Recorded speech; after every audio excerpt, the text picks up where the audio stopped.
자, 다섯 번째 질문. 르케르의 자기 해석학 가보도록 합시다. 일단 문단 번호부터 한번 써봐야 되겠죠? 자, 문단 번호 써볼게요. 몇 개 문단으로 되어 있는지 한번 가자. 자, 하나, 한 문단, 둘, 여긴 두 문단이 좀 길죠? 셋,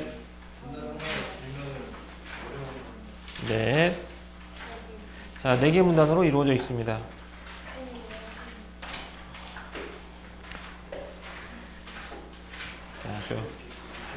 자, 가봐. 자, 첫 번째 문단부터 가볼게요. 첫 번째 문단, 아까도 얘기했지만, 화제나 논제 제시야. 말할 거리를 제시해 주는 거야. 무엇에 대해서 말할지. 그래서, 이게 내신이든 아니든, 첫 번째 문단은 기본적으로 두 번 정도는 읽어놔야지, 두 번 정도 읽어놔야지, 앞으로 나올 내용들을 예측할 수 있습니다. 네. 프랑스의 철학자 르케르는 텍스트, 즉이라는 말은 원래 앞과 뒤가 같은 말이야. 여기서 텍스트는 곧 이야기를 뜻하겠죠. 이야기를 해석하는 과정을 통해 자기를 이해할 수 있다는 자기 해석학을 주장했다라는 거죠. 그러니까 여기서는 르케르는 자기 해석학을 주장한 거야. 자기 해석학이란 뭐냐면요. 독서를 하는 과정을 통해서 자기를 이해할 수 있다는 거야. 이야기를 해석하는 과정에서 자기를 이해할 수 있다라는 자기 해석학을 주장했습니다. 르케르는. 그는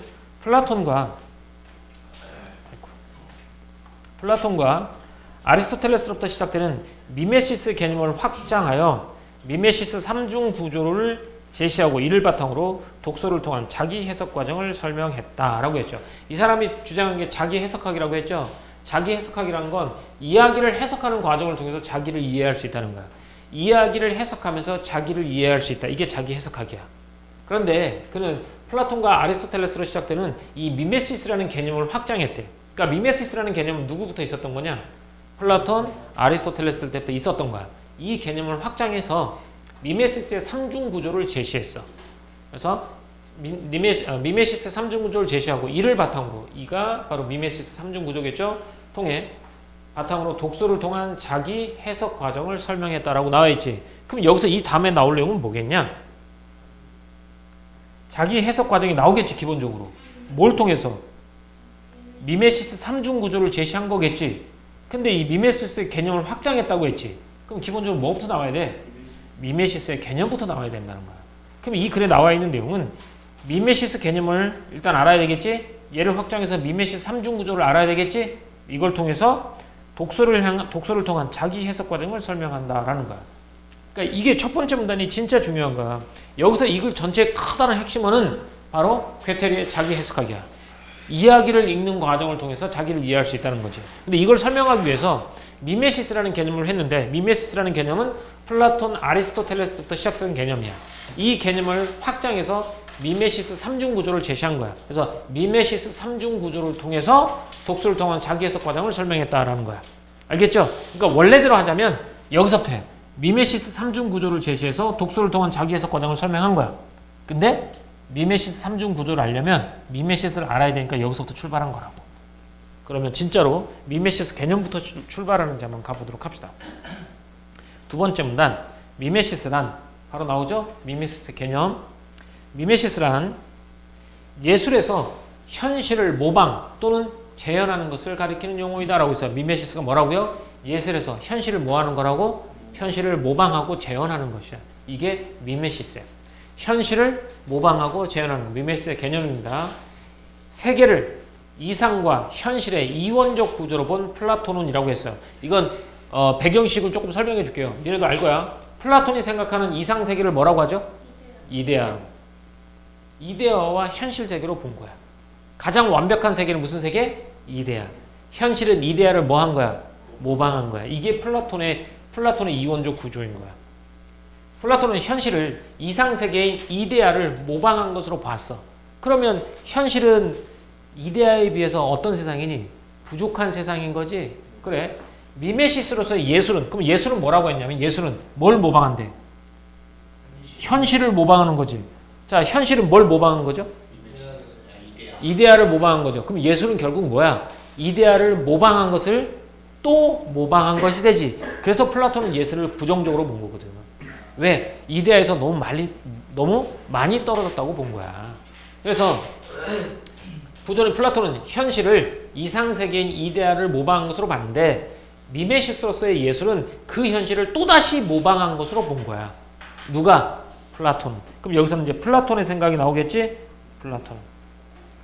그는 감각세계인 현실을 모방한 예술은 인간을 이데아로부터 멀어지게 하는 부정적 대상이라고 인식하였다. 됐지? 요 말이 무슨 말인지 알겠지? 결국 예술은, 플라톤한테 예술은 야, 이데아를 모방한 게 현실인데 그걸 또 모방했다고? 이데아로부터 너무 멀리 떨어졌어. 그렇기 때문에 부정적인 대상이라고 인식한 거야. 플라톤은 이랬어요. 자, 플라톤에 따르면 예술은 그 갈래마다 모방의 양태가 다르다라고 했죠. 모방의 모양이 다르다. 연극은 이랬을 요거는 여기 그냥 일단 밑줄을 그어. 다르다라고 했으니까. 근데 뭐가 나오겠니? 연극은 나오겠죠. 연극은 서술자의 개입 없이 등장인물이 직접 현실을 모방해. 서술자가 없어. 등장인물이 직접 현실을 모방하고 서사시는 서술자에 의해 간접적으로 현실을 모방한다라고 본 거야. 이겠지? 이건 누구야? 플라톤이 바라보는 예술, 미메시스입니다. 그럼 플라톤이 말하는 미메시스는 이데아를 모방한 것을 또 모방한 것이니까 이데아로부터 너무 멀리 떨어져 있지 부정적으로 본 거야. 또 플라톤은 예술은 그 갈래마다 모방의 양태라고 하면 모양이야. 양상과 모양이 다르다라고 했지.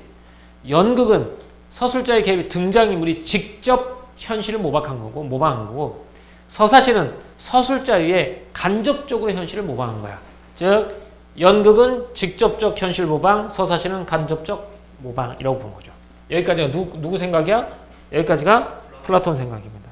한편 플라톤 여기 네모나 쳐놓을까요? 여기가 플라톤의 생각이니까. 한편 아리스토텔레스는 여기는 이제 아리스토텔레스가 생각하는 예술입니다. 예술이 인간의 행동을 그대로 모방하는 것이 아니라 예술은 인간의 행동을 모방하는 것이 아니라 개연성이 있는 일을 개연성이라는 말은 뭐죠? 개연성을 다른 말로 뭐라고 할까요? 개연성. 앞뒤 맞는 거. 개연성은 현실에 있음직한 이런 뜻이야. 실제 그런 일이 이뤄질 법해. 이게 개연성이죠. 인간 행동을 그대로 모방하는 게 아니라 있음직한 일을 필연성에 따라 조직한 거야. 그렇게 된다면 예술은 플라톤은 뭐라고 나와있니? 직접 현실을 모방했다고 본 거지. 여기서 차이가 나오는 거야. 플라톤은 직접 현실을 모방한 건데 아리스토텔레스는 인간의 행동을 그대로 모방한 것이 아니라 인간이 이런 행동을 할 만해 라고 생각하는 것들을 필연성에 따라서 조직한 것이기 때문에 이를 뭐라고? 창조적 모방이다 라고 본 거야. 근데 창조적이라는 말이 붙었네. 그러면 아리스토텔레스는 예술을 긍정적으로 보겠니? 부정적으로 보겠니? 긍정적으로 보는 거야. 플라톤에 따르면 예술은 있는 그대로 모방한 거야. 그치? 아리스토텔레스는 인간의 행동을 있음직한 일을 필연성에 맞춰서 재조직한 거야. 그렇기 때문에 얘는 창조적 모방이다 라고 본 거야. 좀 예술의 차이가 나옵니까? 일단 가볼게. 모방이며 인간의 감정을 정화하고 인간이 쾌감을 느끼게 한다고 보았다. 이러한이라고 말했어. 이러한이라고 나와 있는데 앞에다가 좀 번호를 좀 매겨보는 게 좋을 것 같아요. 일단 첫 번째, 예술이 창조적 모방이라는 거. 여기까지 할까? 창조적 모방이라는 거. 그 다음 두 번째, 인간의 감정을 정하고 인간의 쾌감을 느끼게 한다고 본 거야. 예술을 이렇게 봤어. 그래서 이러한 아리스토텔레스의 관점을 받아들여 뉴케르는 미메시스를 인간의 행동을 줄거리로 구성하고 이를 언어로 표현한 것이라고 보고 이것을 더 발전시켜 미메시스로서의 문학을 현실 세계에 존재하는 독자의 삶으로까지 연결하고자 하였다라고 했죠. 말이 좀 어려워요. 그러면 다시 정리할게요. 니케르는 아리스토텔레스 걸 따라한 거야? 플라톤 걸 따라한 거야? 아리스토텔레스 걸 계승한 거라고 보는 거야. 그러면 미메시스는 현실을 있는 그대로 모방한 거야?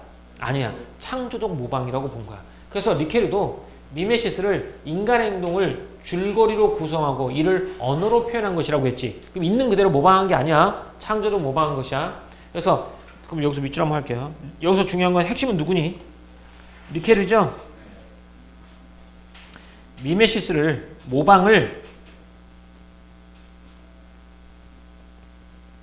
이렇게 볼게요. 자, 모방이라고 했죠. 미메시스 모방을 인간 행동을 줄거리로 구성하고 이를 언어로 표현하는 것을 미메시스라고 본 거야. 단순하게 모방한 것이 아니라. 다시 할게요. 미메시스의 개념을 좀 볼게요. 플라톤이 생각하는 미메시스는 뭐죠? 현실을 모방한 거야. 직접적으로 모방이든 간접적으로 있는 그대로 모방한 거죠. 그러면 아리스토텔레스에게 미메시스는 뭐죠? 있음직한 일을 필연성에 따라 재구성한 뭐라는 거야? 창조적 모방이라는 거야. 그래서 그걸 받아들여서 리케르는 미메시스를 인간의 행동을 줄거리로 구성하고 이를 뭘로 표현한 것? 언어로 표현한 것이야.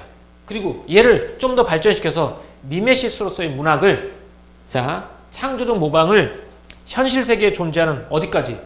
독자의 삶까지 연결한 거야. 즉 등장인물의 삶을 누구에까지 연결한 거야? 독자에까지 연결한 거야. 이게 리케르야. 조금 내용이 좀 어려워. 원래 인문지문이 조금 어려울 수 있는데 말이 아다르고 오다르니까 그래. 다시 정리 한번 해볼게요. 이 글은 이제 미메시스를 확장시켜서 미메시스라는 개념을 확장시켰지. 그래서 미메시스의 삼중 구조를 통해서 뭘 설명한 거야? 자기 해석학. 이야기를 읽는으로써 자기를 해석하는 것이다 라고 본 거야. 이게 리케르야. 그러면 미메시스의 개념을 알아야 되잖아. 그럼 플라톤이 생각하는 미메시스는 이데아를 모방한 현실을 또다시 모방한 게 예술인가 미메시스인가. 그래서 부정적인 것으로 봤어. 근데 아리스토텔레스는 야 미메시스가 인간의 행동을 그대로 모상한 게 아니라 있음직한 일을 필연성에 따라서 재구성한 창조적 모방이다 라고 본 거야. 그래서 예술을 긍정적으로 봤어. 인간에게 쾌감도 주고 또 뭐도 주니까. 그러면 이 리케리는 그걸 받아들여. 아리스토텔레스의 생각을 받아들여서 그래 미메시스를 인간의 행동을 줄거리로 구성하고 이것을 언어로 표현한 거야. 이게 미메시스야. 근데 이걸 언어로 표현한 것까지 보는 게 아니라 이걸 더 발전시켜서 뭐까지? 현실 세계에 존재하는 누구까지? 그 이야기를 읽는 독자의 삶까지 어떻게 된다? 연결한 거야. 이게 미메시스야. 연결한 거야. 좀 이해돼요? 반복해서 읽으니까 이해되지? 그러니까 여기도 내용 이해가 잘 안 된다면 여기 있는 내용을 툭 끊어봐. 미메시스를 인간의 행동을 줄거리로 구성하고 이를 언어로 표현한 것으로 보고 이를 더 발전시켜서 미메시스로서의 문학을 어디까지? 독자의 삶까지 연결한 거야. 이렇게. 이야기를 만들었어. 그리고 그 이야기를 읽는 독자까지 연결한 거야. 이게 리케르가 본 미메시스입니다. 자, 그러면 다음 과정 한번 가볼게요.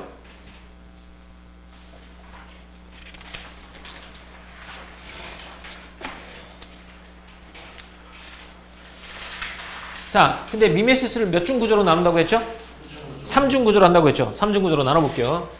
리케르는 미메시스를 전 형상화 단계의 미메시스 1, 형상화 단계의 미메시스 2, 재형상화 단계의 미메시스 3의 3중 구조로 설정했다라고 했죠? 일단 그냥 밑줄입니다. 얘는 왜 밑줄이냐면 요 각각에 대한 설명이 뒤에 나올 거기 때문에 그래요. 미메시스 1은 무슨 단계니? 전 형상화 단계지. 그럼 형상화가 됐어 안 됐어? 안 됐어. 형상화라는 건 좀 더 구체화 나타나는 거지. 그러니까 위에 있는 내용으로 말하자면 등장인물을 줄거리로 해서 그걸 언어로 표현하는 게 형상화야. 그럼 언어로 표현했어 안 했어? 아직 안 한 거라고 보는 거야. 미메시스 1이니까. 그럼 머릿속에 뭐만 있는 거야? 생각, 구상만 있는 것 같아. 아니 이건 짐작한 거야. 글을 읽을 때 이렇게 짐작해보는 거야. 근데 실제로 미메시스 1이 그럴 수도 있고 아닐 수도 있지. 그럼 읽어보자고 실제. 미메시스 1은 작가가 인간의 행동을 이야기하기 전 단계를 말한다는, 우리 생각이 맞았네. 그죠? 형상화 전이니까. 이 단계에서 작가는 행동의 의미를 이해하고자 하며 말하고자 하는 행동의 의미를 독자 또한 이해할 수 있을 것이라고 전제한다라는 거. 여기서 문장이 길어지면 나눠주는 연습이 필요해. 왜? 네, 집중. 작가는 행동의 의미를 이해하고자 하며 라고 해서 여기가 end니까 일단 이 단계에서 작가는 행동의 의미를 이해하고자 해. 등장인물들의 행동의 의미를 이해하고자 하며 또 두 번째 말하고자 하는 행동의 의미, 내가 말하고자 하는 행동의 의미를 누가 받아들일 수 있을 것이라고? 독자가 또한 이해할 수 있을 것이라고 전제한다라는 거야. 그러니까 end라는 말을 써도 되겠지? 행동의 의미를 내가 이해하고자 하고 또 말하고자 하는 행동의 의미를 독자들도 이해할 수 있을 것이다 라고 바탕을 까는 거죠. 자, 미메시스 2는, 미메시스 2는, 미메시스 1에서의 행동이 서사적 흐름 속에서 줄거리로 구성되는 단계다라고 했죠. 아까 예술작품이 뭐라 그랬냐? 인간의 행동을 줄거리로 해서 언어로 표현하는 게 미메시스라고 했잖아. 언어로 표현하는 단계가 미메시스죠. 구성하는 단계. 그래서 행동이 서사적이라는 말은 줄거리야. 서사적이라는 말은 줄거리라는 말을 바꿔도 돼. 줄거리 흐름 속에서 줄거리로 구성되는 단계고, 이 단계에서 작가는 인간의 다양하고 이질적인 행동 중에서 자신이 의미 있다고 판단되는 행동만을 골라 인과관계에 따라 배치한다라고 했어요. 그럼 여기서 다시 봐. 인간이 다양하고 이질이라는 건 뭐니? 이질적이라는 건? 성질이 다름. 그래, 성질이 다름. 인간들은 다 성질이 다 다르고요. 인간들은 다양하고요. 성질이 달라요. 다른 행동 중에서, 수많은 행동 중에서 내가 뭐라고 생각하는, 의미 있다고 생각하는, 의미 있다고 판단하는 행동만을 골라서 인과관계에 따라 배치합니다. 인과관계에 따라 배치합니다. 이때 형상화된 세계는 현실 세계를 바탕으로 한 허구의 세계입니다. 당연히 허구의 세계겠지. 왜 허구의 세계겠냐? 그렇지. 계속해봐. 아리스토텔레스에 따르면. 아리스토텔레스는 그거를 진짜 그 모방 그대로 모방하는 게 아니라. 그래, 그대로 모방하는 게 아니에요. 맞아요. 있음직한 개연성 있는 일을 뭐에 따라 필연성 있게 만들어낸 거란 말이에요. 그래서 창조적 모방이라는 말을 쓴 거야. 그렇기 때문에 허구의 세계인 거야.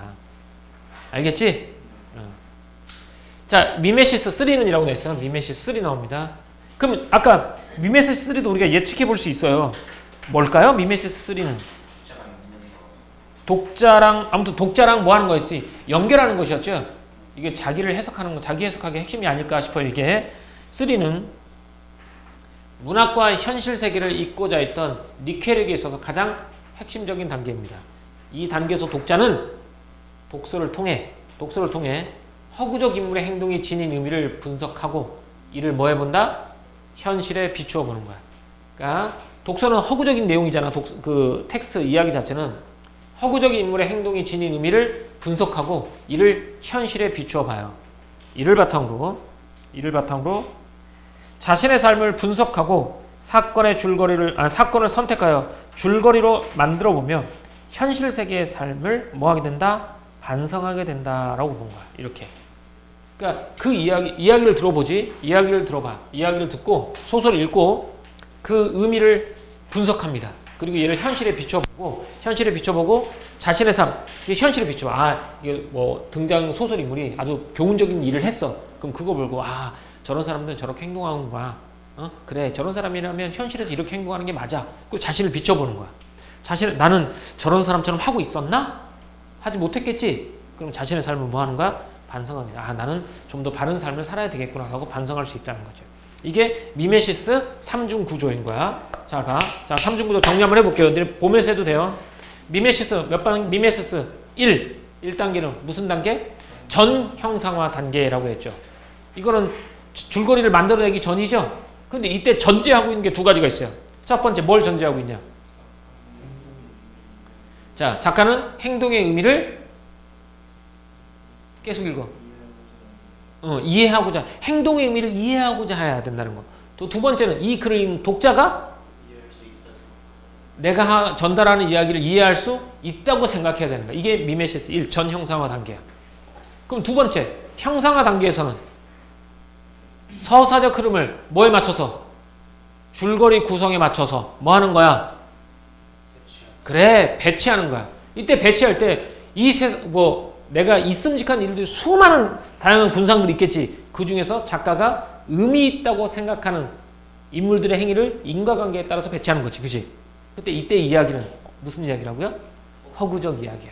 현실 세계를, 이때 형성된 세계는 현실 세계를 바탕으로 한 허구의 세계야. 왜? 현실 세계에 있음직한 걸 다루기 때문에 허구의 세계란 거야. 미메시스 3는 이게 가장 핵심이지. 현실과 누구를 연결하고자 한 거야? 독자를 연결하고자 한 거야. 그래서 이건 핵심적인 내용. 이 단계에서 독서를 통해서 독자는 뭘 이해해? 인물들을 이해하고, 그지? 행동의 진인 이해하고 이를 분석하는 거야. 그 다음에 이걸 현실에 뭐해?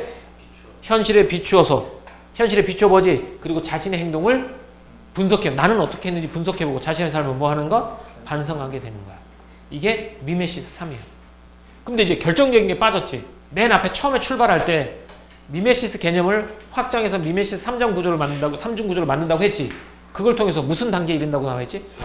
자기를 해석하는 단계에 이른다라고 나와 있으니까 아마 이 자기 해석 단계에 대한 내용이 아마 반성까지는 나왔지만 반성이 나왔으니까 이게 자기 해석이라고 볼 수도 있겠지만 좀 더 왠지 한 문단 정도는 더 있어서 자기 해석에 대한 설명을 해줄 것 같죠? 자꾸 예측해 보는 거야. 자, 이러한 과정을 통해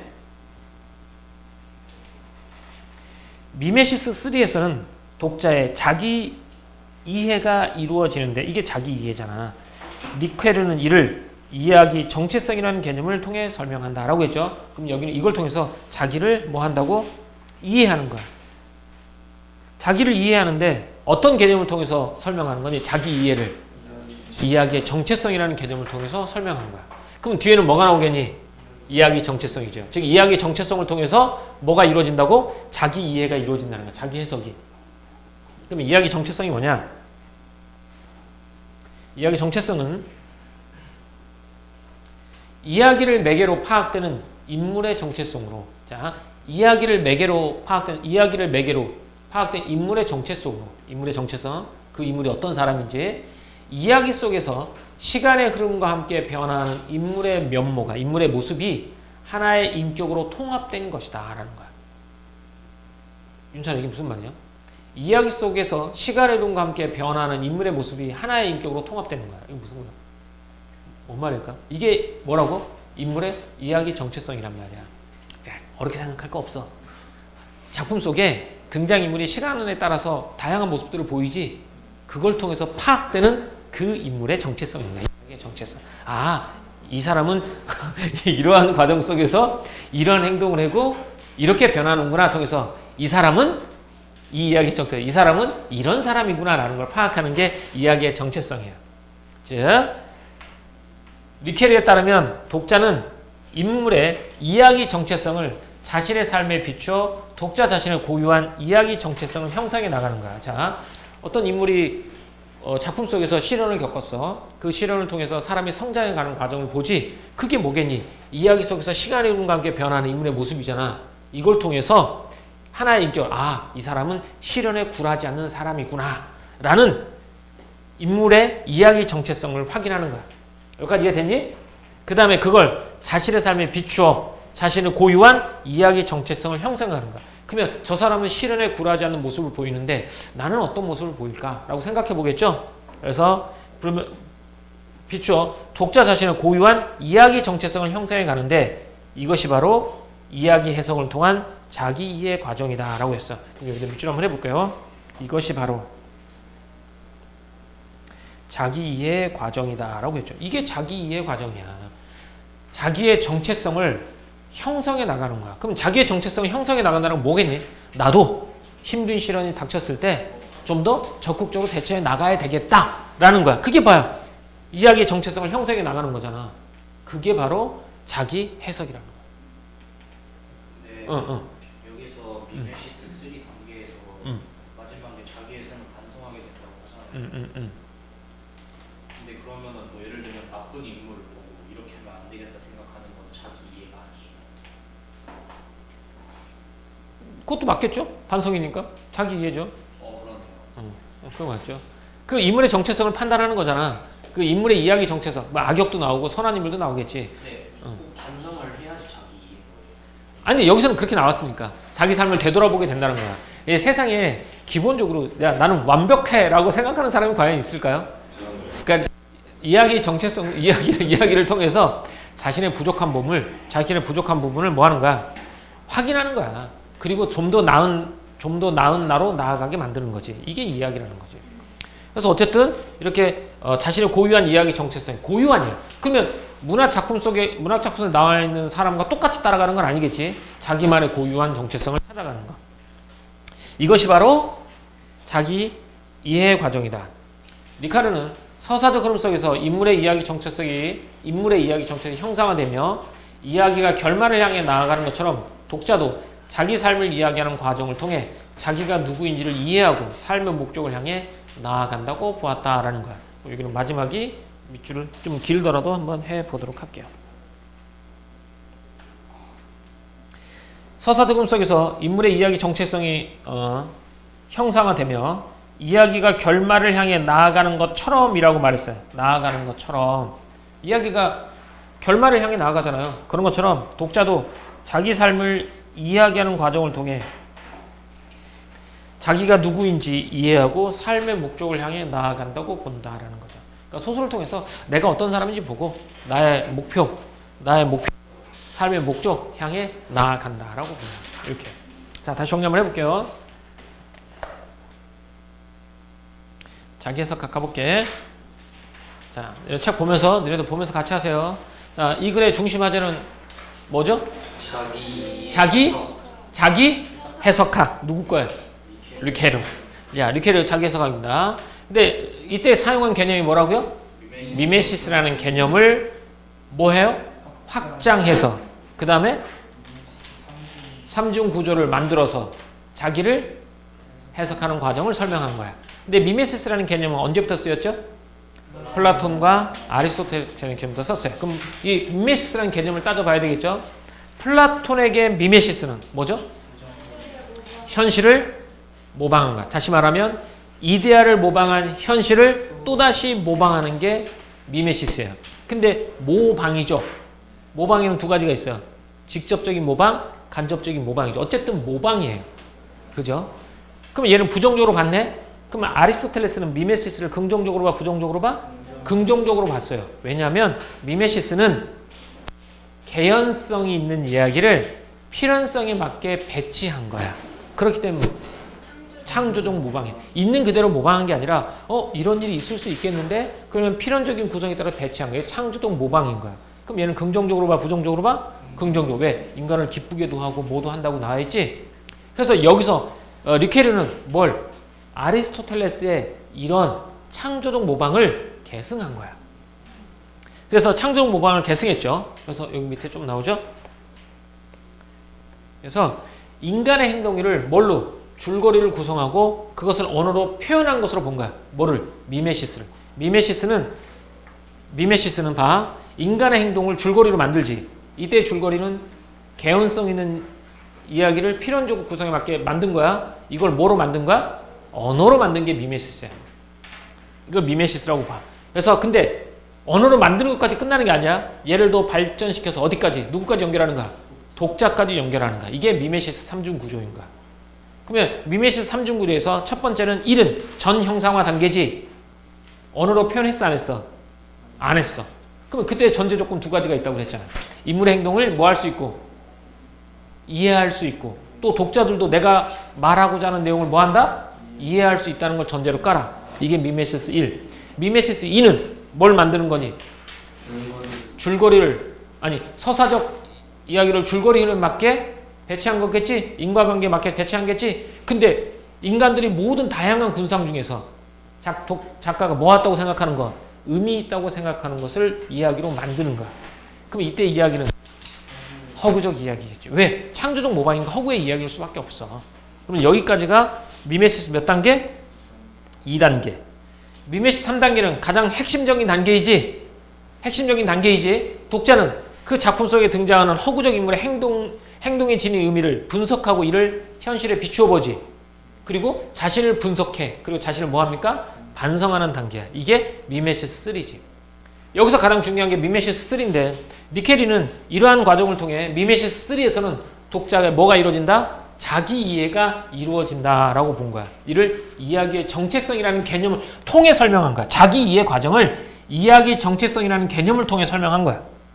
이 개념, 그러니까 이야기 정체성이 자기 이해가 아니라 이야기 정체성이라는 개념을 통해서 자기 이해를 설명한 거야. 자, 이야기 정체성이라는 건 뭐였죠? 그 한 인물들이 시간 흐름에 따라 행동해 가고 다양한 모습들을 보이지. 그를 통해서 통합된 하나의 정체성인 거야. 이 이야기는 이 인물은 이런 정체성을 가지고 있구나라는 걸 파악하는 거야. 그걸 뭐에 비춰봐? 자신의 삶에 비춰보는 거지. 저 사람은 이런 시련 속에서 그 시련을 극복하는 모습을 보였는데 그건 나한테 한번 비추어 볼까라고 비춰보겠지. 그럼으로써 자신의 나는 뭐 이런 상황에서 이렇게 한번 해봐야 되겠다. 다시 고유한 이야기 정체성을 형성해 가는 거지. 이걸 뭐라고 불러? 자기 이해라라고 부른 거야. 자기 이해라고 불러. 소설도 결말을 향해 나가는 것처럼 독자도 자기 삶을 이해하는 과정, 자기 삶을 이해하는 과정을 이야기하는 과정을 통해서 내 삶을 이야기하는 과정을 통해서 소설의 결말을 향해 달리는 것처럼 삶의 목적을 향해 나아간다고 본다가 되는 거죠. 됐습니까? 이게 니케르의 자기 해석학이었습니다.